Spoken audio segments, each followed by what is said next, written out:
Hi guys, வணக்கம். இப்போ எல்லாருமே வந்து எக்ஸிட் போல் பார்த்துருப்பீங்க. அதுதான் நான் ஆரம்பத்துலேருந்தே சொல்லிட்டு இருக்கிறேன்.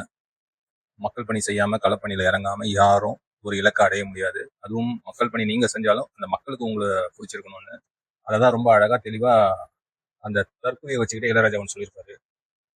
ஆள்றவனோட தலையெழுத்தில் எழுதியிருக்கக்கூடாது, இவன் தான் ஆளணும்னு மக்களோட தலையெழுத்தில் எழுதணும் அப்படின்னு இளையராஜா ஒரு இதில் சொல்லியிருப்பார், மேடையிலே சொல்லியிருப்பார். கமலை வச்சு சொல்லியிருப்பாரு. கீழே அந்த தற்கொலையாக இருக்கும். ஏன்னா நீ அதையும் உடைக்கணும்னு நினைச்சேன்னா அது எனக்கு மாற்று கருத்தே இல்லை. ஏன்னா ஸ்டாலின் கஷ்டம் சரியில்லை, ஆக முடியாது, நான் என்ன பண்றது அப்படின்னு டைலாக் விட்டவங்களாம் இப்போ அவர் தான் ரொம்ப மோசமானாரு, கலைஞரே மேலுன்னு சொல்ற அளவுலாம் நடக்குது. அது ஏன்னு கேட்டீங்கன்னா விடாமுயற்சியும் தன்னம்பிக்கையும் வெகுண்டு எழுந்த மக்கள் பணியும் தான். இது இல்லாம பண்ணவே முடியாது. சும்மா டைலாக் வேணா பேசலாம். எம்ஜிஆர்னா யார் தெரியும்ல, அவர் மாசுன்னா என்ன தெரியும்ல, எங்களுக்கு தெரியும். நீ கொஞ்சம் அவர் எழுதின சுயசரிதையை படிச்சுட்டு வா, அவர் என்ன எழுதியிருக்காருன்னு பாரு. அண்ணாவால் நான் ஈர்க்கப்பட்டாலும் எனக்கு மக்கள் பணியை செய்யும் சொல்லி ஆணையிட்டதும் அண்ணாதான். அவரால் எம்எல்ஏ ஆக்கப்பட்டேன், அவரால் மந்திரி பதவி கிடைத்தது. அதுக்கு முன்னாடி இதெல்லாம் முன்னாடி நீதி கட்சியிலையும் காங்கிரஸ்லயும் நான் 20 வருஷம் பணியாற்றிருக்கேன்னு எழுதியிருக்கேன்.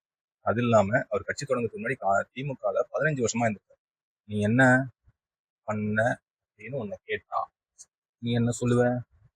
இந்த கவர்மெண்ட் ஸ்கூல்ல படிச்சு முதல் ரேங்க் வாங்கின பசங்க எல்லாம் கூப்பிட்டு பரிசு குட்டியா ஒரு 3 வருஷமா அதுதான் சொல்லுவேன். மெட்ரிகுலேஷன்ல அப்பா அம்மா படிச்சு அப்பா அம்மா கஷ்டப்பட்டு ஃபீஸ் கட்டி படிக்க வச்ச அப்புறம் மேடையில் கூப்பிட்டு பரிசு குட்டிய அதுதான் சொல்ல முடியும். அப்புறம் அந்த மழை பெஞ்சப்போ ஒரு 75 அரிசி மூட்டை குட்டிய அதுதான் சொல்ல முடியும். அதனால வந்து எனக்கு ஒரே ஒரு விஷயம் தான் இருக்கு, முடிஞ்சது முடிஞ்சு போச்சு. நம்ம நாட்டில் தற்கொலைங்க எத்தனை பேர் இருக்கிறாங்கன்னு நமக்கு தெளிவாக தெரிஞ்சு போச்சு. இப்போ அவங்க எப்படி வேணா இருக்கட்டும், நம்ம வந்து நான் ஒரு அப்பா, எனக்கு இந்த சமூக அக்கறை இருக்கு. நான் என்ன சொல்ல வரேன்னா, திங்கட்கிழமை காலையில 8 மணிக்கு அக்னி நட்சத்திரம் ஸ்டார்ட் ஆயிடும். ஏன்னா 6ல இருந்து 8 கொஞ்சம் குளிரா இருக்கு. அதனால அது என்ன ஆகும், 12ல இருந்து 1 மணிக்குள்ள கொஞ்சம் உத்தரத்தை தொடக்க ஆரம்பிச்சிடும். அந்த 1 மணிலேருந்து தொடங்குற உத்தரம் வந்து 5 மணிக்கு 6 மணிக்கு முடிச்சிடும். அதுல தீய சக்தின்னு சொன்னவன் தீஞ்சு போயிடும், தீஞ்ச சக்தி ஆயிடும். அதனால வந்து பெற்றோர்களே, உங்களை மாதிரி நானும் ஒரு பெற்றோர் தான், அந்த அக்கறையில சொல்றேன்.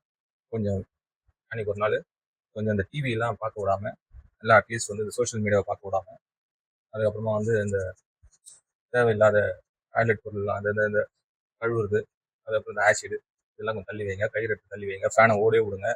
அதுக்கப்புறமா வேற என்னது, குழந்தைங்களை கொஞ்சம் சந்தோஷமா வச்சுக்கோங்க.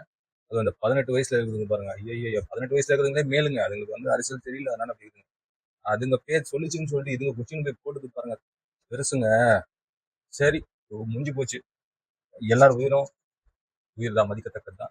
அதனால உயிரை காப்பாற்றணும், அதுதான் நம்மளோட குறிக்கோள். அதுதான் இந்த வீடியோவே.